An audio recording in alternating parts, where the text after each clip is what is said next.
तो फ्रेंड्स हम लोग आज पढ़ेंगे बीपीएससी पीवाई के क्वेश्चन। अभी तक के बीपीएससी में जितने भी क्वेश्चन पूछे गए हैं वो सारे क्वेश्चन इसमें हैं। तो साइंस का क्वेश्चन हम लोग पढ़ रहे थे, तो इसके पहले वाले लेक्चर में कुछ क्वेश्चन पढ़े हैं हम लोग। आज देखिएगा आगे क्वेश्चन। तो आज का क्वेश्चन है, प्रकाश विकिरणों की प्रकृति होती है। ऑप्शन ए है तरंग के समान, ऑप्शन बी है कण के समान, ऑप्शन सी है तरंग एवं कण के दोनों समान, ऑप्शन डी है तरंग एवं कण किसी के समान नहीं।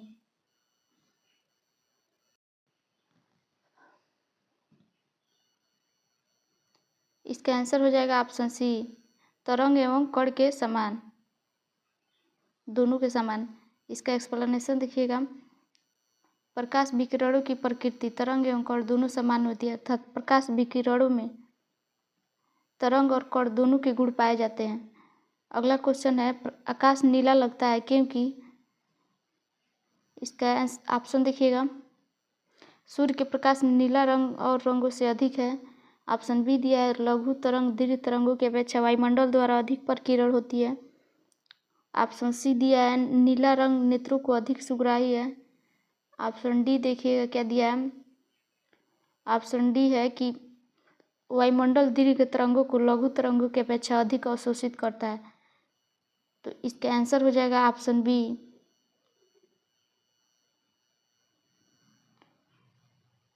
लघु तरंग दीर्घ तरंगों की अपेक्षा वायुमंडल द्वारा अधिक प्रकीर्णन होता है।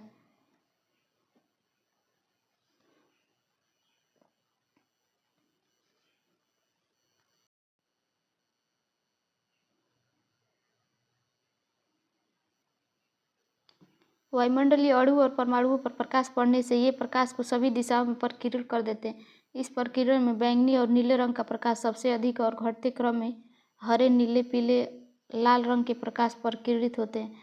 इसलिए आकाश का रंग नीला प्रतीत होता है या दिखाई देता है। अगला क्वेश्चन देखिएगा। रात के समय खुले आकाश में तारों के टिमटिमाने को किससे समझाया जा सकता है, या उसको तारे के टिमटिमाने की प्रक्रिया को क्या कहते हैं? तो प्रकाश का अपवर्तन कहते हैं। इसका आंसर हो जाएगा ऑप्शन ए, प्रकाश का अपवर्तन। रात के समय खुले आकाश में तारों के टिमटिमाने के कारण तारों के प्रकाश का पृथ्वी के वायुमंडल पर पहुंचने में होने वाला अपवर्तन है। अगला क्वेश्चन देखिएगा। पानी का घनत्व अधिकतम होता है, तो पानी का घनत्व अधिकतम 4 डिग्री सेल्सियस पर होता है और उसका आयतन न्यूनतम होता है। अगला क्वेश्चन देखिएगा।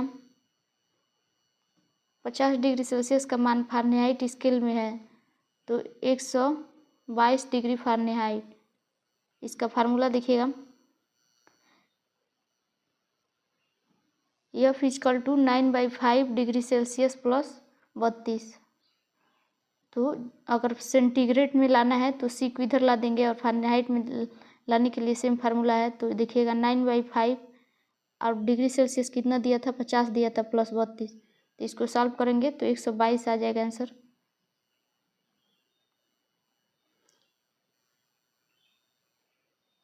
अगला क्वेश्चन है, बर्फ का टुकड़ा एक टुकड़े को पानी से लबालब भरे बीकर में तैर रहा है, तब पूरी बर्फ पिघल जाए तो उसके बाद क्या होगा? ऑप्शन ए दिया है, पानी फर्श पर पूरी तरह फैल जाएगा या बीकर में पानी का स्तर नीचे आ जाएगा। ऑप्शन सी दिया, पानी का स्तर पहले गिरेगा फिर यह बीकर से बाहर निकलेगा। ऑप्शन डी दिया, जल स्तर नहीं बदलेगा। तो इसका आंसर होगा ऑप्शन डी, जल स्तर नहीं बढ़ेगा। अगर पानी से भरे गिलास या कोई भी मतलब बर्तन में अगर आप बर्फ़ का टुकड़ा डालते हैं तो वो अपने जगह पहले ही आयतन उसका घेर लेता है, इसलिए वहाँ से पानी गिरेगा नहीं।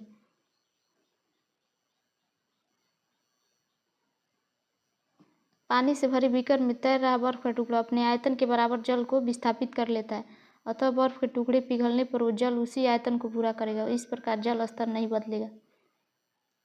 अगला क्वेश्चन देखिएगा।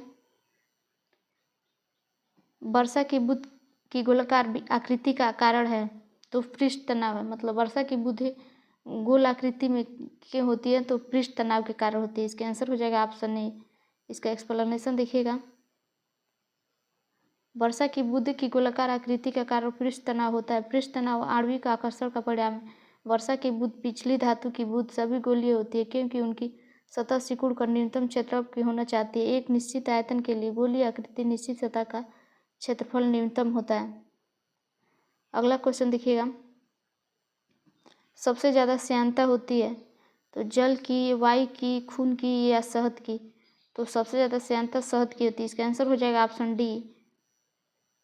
इसका एक्सप्लेनेशन में देखिए क्या दिया, जो द्रव जितने अधिक गाढ़े होते हैं उतने अधिक श्यान होते हैं।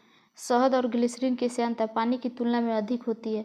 तो श्यानता का क्रम हो जाएगा, पहले शहद होगा, उसके बाद मतलब सबसे ज़्यादा शहद में होती है, उसके बाद खून में, इसके बाद जल में और उसके बाद से वायु में। अगला क्वेश्चन देखिएगा, महासागर में ऊंची जल तरंग कैसे आती है? ऑप्शन ए भूकंप से, ऑप्शन बी सूर्य से, ऑप्शन सी है तारों से, ऑप्शन डी चंद्रमा से। तो इसका आंसर हो जाएगा ऑप्शन डी चंद्रमा से। महासागर में ऊंची तरंगे चंद्रमा से आती है। इसका देखिए एक्सप्लेनेशन, महासागर में ऊंची जल तरंगे चंद्रमा के गुरुत्वाकर्षण बल की परिणाम है। चंद्रमा पृथ्वी से सूर्य की तुलना में नज़दीक है, उसके आकर्षण बल के कारण समुद्र की तरंगें ऊपर उठती हैं। सूर्य के द्वारा लगने वाला आकर्षण बल उतना प्रभावी नहीं होता, अतः सूर्य द्वारा तरंगें चंद्रमा की तुलना में अधिक ऊपर नहीं उठ पाती हैं।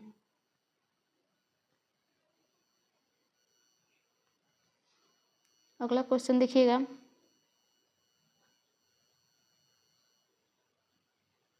जब एक पत्थर को चाँद की सतह से पृथ्वी पर लाया जाता है तो क्या होता है? इसका द्रव्यमान बदल जाएगा या इसका भार बदल जाएगा, परंतु द्रव्यमान नहीं। ऑप्शन सी दिया, भार और द्रव्यमान दोनों बदल जाएंगे। ऑप्शन डी दिया, न तो द्रव्यमान और न ही भार बदलेगा।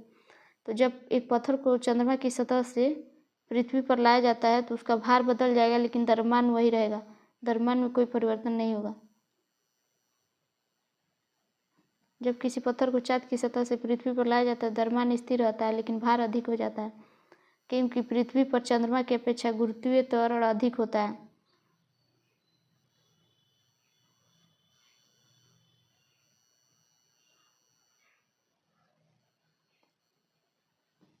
प्रेशर कुकर में खाना जल्दी पक जाता है क्योंकि उच्च दाब के कारण पानी निम्न तापमान पर उबलने लगता है। ऑप्शन बी दिया, उच्च दाब के कारण पानी उच्च तापमान पर उबलने लगता है। ऑप्शन सी दिया, कम दाब के कारण पानी कम तापमान पर उबलने लगता है। ऑप्शन डी है, निम्न दाब के कारण पानी उच्च तापमान पर उबलने लगता है। इसका आंसर हो जाएगा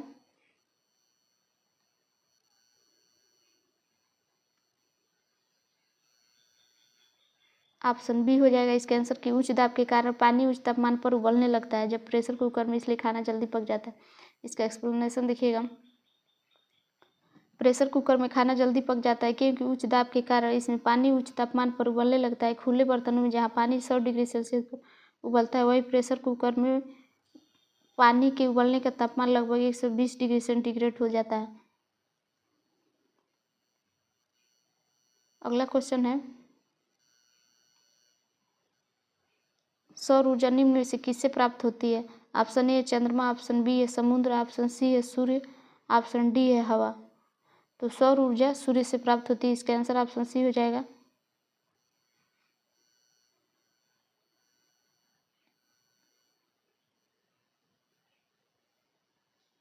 सौर ऊर्जा सूर्य से प्राप्त होती है। सूर्य के अभ्यंतर में नाभिकीय संलयन के कारण लगातार विशाल मात्रा में ऊर्जा मुक्त होती रहती है, अर्थात नाभिकीय संलयन द्वारा सूर्य पर ऊर्जा का निर्माण होता है। तो इसको नाभिकीय संलयन कहते हैं। और परमाणु विखंडन को क्या कहते हैं? तो उसको परमाणु ऊर्जा वाले को नाभिकीय विखंडन कहते हैं। इस ऊर्जा का अंतरिक्ष में जब दिशाओं में विकिरण होता रहता है तब पृथ्वी और अन्य सौर ग्रहों को ऊर्जा का एक छोटा सा भाग ही मिलता है। पृथ्वी को लगभग 4.5 × 10⁻⁸ भाग ही ऊर्जा प्राप्त होती है। अगला क्वेश्चन देखिएगा, सूर्य पर ऊर्जा का निर्माण होता है तो नाभिकीय संलयन द्वारा। इसका आंसर हो जाएगा ऑप्शन बी। अगला क्वेश्चन है, प्रथम भारतीय उपग्रह आर्यभट्ट कब छोड़ा गया था? तो 19 अप्रैल 1975 ईस्वी में। इसका आंसर हो जाएगा ऑप्शन बी, कि प्रथम भारतीय उपग्रह 19 अप्रैल 1975 ईस्वी को छोड़ा गया था। उसका नाम क्या था? तो आर्यभट्ट था। वर्ष दीर्घतम होता है तो प्लूटो पर। इसका आंसर हो जाएगा ऑप्शन ए, प्लूटो का वर्ष दीर्घतम होता है जिसका कक्षीय परिक्रमण काल लगभग 248 वर्ष, इसको पॉइंट में 247.9927 पृथ्वी वर्ष होता है। अगला क्वेश्चन देखिएगा, विद्युत चुंबकीय तरंगों का वेग होता है, तो विद्युत चुंबकीय तरंगों का वेग कितना होता है? 3 × 10⁸ मीटर प्रति सेकेंड। इसका आंसर ऑप्शन ए हो जाएगा। वे तरंगे जिन्हें संचरित होने के लिए माध्यम की आवश्यकता नहीं होती उन्हें विद्युत चुंबकीय तरंगे कहते हैं। इनका चाल निर्वात में प्रकाश के चाल के बराबर अर्थात लगभग 3 × 10⁸ मीटर प्रति सेकेंड होता है। अगला क्वेश्चन देखिएगा, प्रकाश की गति निम्न में से किस माध्यम में न्यूनतम होती है? ऑप्शन ए है जल में, ऑप्शन बी निर्वात में, ऑप्शन सी वायु में, ऑप्शन डी कांच में। तो कांच में प्रकाश की गति सबसे न्यूनतम होती है, तो इसका आंसर हो जाएगा ऑप्शन डी। जिस वस्तु या पदार्थ का अपवर्तनांक ज़्यादा होता है उसमें प्रकाश की गति न्यूनतम होती है। कांच, निर्वात, जल, वायु में से कांच का अपवर्तनांक सबसे ज़्यादा होता है, इसलिए प्रकाश की गति कांच में न्यूनतम होती है। अगला क्वेश्चन देखिएगा, सूर्य के प्रकाश का धरती की मतलब सतह पर पहुंचने में लगने वाला समय कितना है? तो 8.5 मिनट। इसका आंसर हो जाएगा ऑप्शन सी। इसका एक्सप्लेनेशन देखिएगा, सूर्य के प्रकाश का धरती की सतह पर पहुंचने में लगा समय कितना होता है? तो 499 सेकेंड या 8 मिनट 19 सेकेंड होता है। चूँकि निकटतम विकल्प 8.5 मिनट है अर्थात 8 मिनट 30 सेकेंड हो गया है या दिया गया है, अतः इस प्रश्न के लिए विकल्प सी उत्तर माना जाएगा। सूर्य से पृथ्वी की औसत दूरी लगभग 115 × 10⁷ किलोमीटर है। प्रकाश की चाल 3 × 10⁸ किलोमीटर प्रति सेकेंड है। तो प्रकाश की चाल क्या है? तो 3 × 10⁸ किलोमीटर प्रति सेकेंड होता है। अगला क्वेश्चन देखिएगा, सूर्य का प्रकाश पृथ्वी पर पहुंचता है, तो इसका आंसर होगा ऑप्शन ए दिया है 5 मिनट, ऑप्शन डी दिया है 6 मिनट, ऑप्शन सी दिया है 8 मिनट, ऑप्शन डी दिया है 10 मिनट।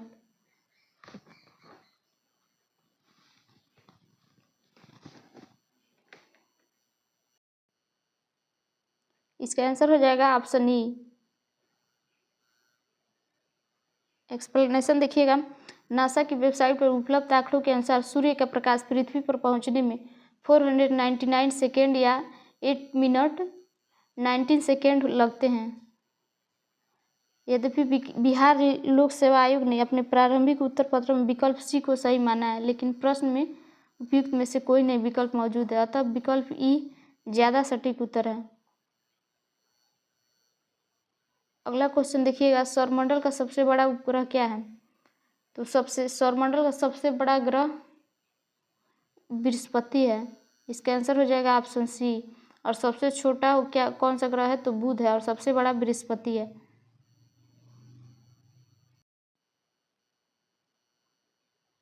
अगला क्वेश्चन देखिएगा, निम्नलिखित में से कौन एक कंप्यूटर की भाषा नहीं है? ऑप्शन ए दिया है बेसिक, ऑप्शन बी दिया है सी, ऑप्शन सी दिया है फास्ट, ऑप्शन डी दिया है प्रोटॉन। तो इसका आंसर क्या हो जाएगा? फास्ट, ऑप्शन सी हो जाएगा। कंप्यूटर की एक भाषा नहीं है। अगला क्वेश्चन देखिएगा, निम्नलिखित में से कौन सी धातु रोशनी के बल्बों में फिलामेंट के रूप में कार्य करती है? तो टंगस्टन फिलामेंट के रूप में कार्य करती है। इसका आंसर हो जाएगा ऑप्शन डी। साधारणतः मिश्र धातु की प्रतिरोधकता उन्हें बनाने वाली शुद्ध धातुओं की अपेक्षा अधिक होती है, साथ ही ताप में परिवर्तन से प्रतिरोधकता में परिवर्तन की दर अपेक्षाकृत कम होती है, अतः उच्च दाब पर इनका शीघ्र ही ऑक्सीकरण नहीं होता, अतः इसका कारण इनका उपयोग विद्युत प्रेस, टोस्टर आदि सामान्य युक्तियों में होता है। ताप दीप्ति लैंपों के तंतुओं का निर्माण केवल टंगस्टन का उपयोग किया जाता है, जबकि तांबा और एल्युमिनियम का उपयोग विद्युत संचरण के लिए उपयोग होने वाले तारों के निर्माण में किया जाता है। अगला क्वेश्चन है, निम्न में से कौन सी धातु अर्धचालक के रूप में ट्रांजिस्टर का प्रयोग करती है? तो ट्रांजिस्टर का उपयोग कौन सी अर्धचालक करती है? ऑप्शन ए तांबा, ऑप्शन बी जर्मेनियम। इसका आंसर हो जाएगा ऑप्शन बी जर्मेनियम। सिलिकॉन और जर्मेनियम जैसे कुछ पदार्थ विद्युत प्रतिरोध का मान चालकों एवं विद्युत प्रतिरोधों के बीच का होता है। इन्हें अर्धचालक कहते हैं। ये समांतर चालक होते हैं। इनमें कुछ अवदरें मिलाने पर इनकी चालकता बढ़ जाती है और वे एन प्रकार और पी प्रकार के अर्धचालक बन जाते हैं, जिनका उपयोग ट्रांजिस्टर में होता है। अगला क्वेश्चन देखिएगा, परमाणु नाभिक के अवयव हैं। तो option A electron proton, option B electron neutron, option C proton neutron, option D proton neutron और इलेक्ट्रॉन। तो इसका आंसर हो जाएगा ऑप्शन सी प्रोटॉन और न्यूट्रॉन। परमाणु नाभिक के मुख्य अवयव प्रोटॉन और न्यूट्रॉन है तथा इलेक्ट्रॉन नाभिक के चारों ओर चक्कर लगाता है।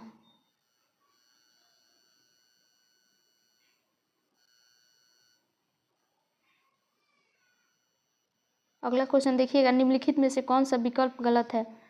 तो इसमें गलत विकल्प का चुनाव करना है।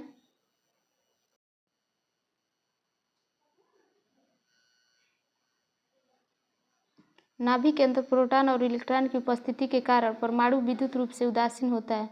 ऑप्शन बी दिया, इलेक्ट्रॉन ऋण आवेशित होता है और इनका द्रव्यमान नगण्य होता है। अगला क्वेश्चन देखिए, अगला ऑप्शन है परमाणु संख्या एक तत्व के परमाणु में प्रोटॉनों की संख्या है। ऑप्शन डी दिया, समस्थानिक परमाणु ईंधन के रूप में और चिकित्सा के रूप में कार्बन डेटिंग के रूप में उपयोग होता है। तो ये आंसर सही हो जाएगा। इसका ये जो ऑप्शन ए है यही गलत दिया है। इसका एक्सप्लेनेशन देखिएगा, प्रश्नगत कथनों में विकल्प ए कथन सही नहीं है, क्योंकि परमाणु में नाभिक प्रोटॉन धन आवेशित कण और इलेक्ट्रॉन ऋण आवेशित कण की समान संख्या के कारण परमाणु विद्युत रूप से उदासीन होता है, परंतु परमाणु के नाभिक में प्रोटॉन और न्यूट्रॉन ही होते हैं अतः और इलेक्ट्रॉन नाभिक के बाहर कक्षाओं में होते हैं। तो ये बी सी डी कथन सही है और ये गलत है। अगला क्वेश्चन देखिएगा, निम्नलिखित में से कौन वैकल्पिक ऊर्जा का सबसे बड़ा भंडार है? तो वैकल्पिक ऊर्जा का सबसे बड़ा भंडार सौर ऊर्जा है। इसका आंसर ऑप्शन ए हो जाएगा। अगला क्वेश्चन दिया है, परमाणु बम का सिद्धांत आधारित है नाभिकीय संलयन पर, नाभिकीय विखंडन पर। तो परमाणु बम का सिद्धांत किस पर आधारित है? तो नाभिकीय विखंडन पर। इसका आंसर हो जाएगा ऑप्शन बी। परमाणु बम का सिद्धांत नाभिकीय विखंडन पर आधारित है। नाभिकीय विखंडन का तात्पर्य भारी परमाणु वाले तत्वों का कम परमाणु वाले तत्वों में टूटना है। इस विखंडन के परिणाम स्वरूप ऊर्जा उत्पन्न होती है। अगला क्वेश्चन देखिएगा, हाइड्रोजन बम किसके सिद्धांत पर आधारित है? तो हाइड्रोजन बम नियंत्रित संलयन प्रक्रिया पर, अनियंत्रित संलयन प्रक्रिया, नियंत्रित विखंडन प्रक्रिया, अनियंत्रित विखंडन प्रक्रिया। ऑप्शन ई उपयुक्त में से कोई नहीं। तो इसका आंसर हो जाएगा ऑप्शन बी, अनियंत्रित संलयन प्रक्रिया।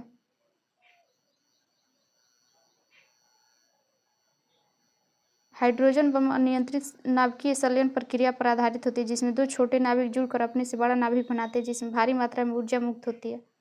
अगला क्वेश्चन देखिएगा, वायु में कौन सी नोबेल गैस नहीं है? Helium, neon, argon, radon. तो ऑप्शन डी हो जाएगा, रेडान नोबेल गैस नहीं है। रेडान नामक अक्रिय गैस में वायु नहीं पाई जाती है। अन्य अक्रिय गैस हीलियम, नियान और आर्गन में वायु पाई जाती है। अगला क्वेश्चन है, बिजली की खपत का बिल किसके मापन पर आधारित होता है? Option A watt, option B voltage, option C लोहा, ऑप्शन डी एम्पियर। तो बिजली की खपत का बिल किसके मापन पर आधारित होता है? तो वाट पर आधारित होता है। इसका आंसर हो जाएगा केवल एक, ऑप्शन ए हो जाएगा। बिजली की खपत का बिल किलोवाट घंटा से मापा जाता है अतः विकल्प ए सही है। बिजली की खपत बिल वाट पर आधारित होता है। अगला क्वेश्चन दिया है, निम्नलिखित में से सबसे भारी धातु है तांबा, यूरेनियम, एल्युमिनियम, चांदी। तो यूरेनियम हो जाएगा सबसे भारी धातु। इसका आंसर हो जाएगा ऑप्शन बी, यूरेनियम सबसे भारी धातु। इसकी परमाणु संख्या 92 और परमाणु भार 238.08 है। अगला क्वेश्चन देखिएगा, इनसेंट 2 कब छोड़ा गया था? तो 10 जुलाई 1992 ईस्वी को। इसका आंसर हो जाएगा ऑप्शन सी, 10 जुलाई 1992 को इनसेंट 2 छोड़ा गया था। तो फ्रेंड्स, हम लोग का फिजिक्स का क्वेश्चन जितने भी बीपीएससी के एग्ज़ाम में पूछे गए थे अभी तक के, तो सारे हमने कवर कर लिए हैं। अब कल के लेक्चर में हम लोग केमिस्ट्री का क्वेश्चन देखेंगे। इसके बाद केमिस्ट्री के बाद बायोलॉजी का क्वेश्चन पढ़ेंगे।